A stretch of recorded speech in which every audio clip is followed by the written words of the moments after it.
Bir odam o'rmonga tosh otdi. U quruq daraxtga tegib ovoz chiqardi. Yaqin atrofdagi kichkina kiyik qotib qoldi.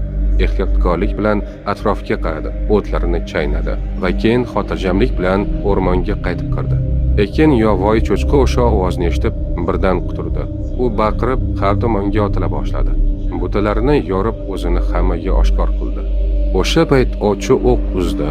O'q to'g'ri cho'chqani teshib o'tdi va u esa og'riqdan yiqildi. Tosh uni o'ldirmadi. Uni o'zining ortiqcha reaksiyasi o'ldirdi. Psixologiyada bu Festinger qonuni deyiladi. Natijangni hodisa emas, reaksiyang belgilaydi. Hayotda ham xuddi shunday. Arzimagan narsalarga g'azablanish, bahslashish, o'zingni haq ekanligingni isbotlashga urinish seni ishdan asta yemiradi. Shuni esla, har narsaga reaksiya berish shart emas. Ba'zan xotirjamlikni saqlash sendagi eng katta kuchdir.